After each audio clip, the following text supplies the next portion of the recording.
Hello guys, today we are going to learn about infographics, a new skill that one should have.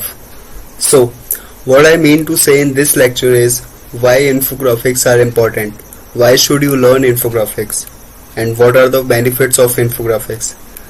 Look, infographic creation is a skill that everyone can learn easily without having a technical knowledge, and infographics are easy to create. In this course, we will discuss all about it. So let's get into it.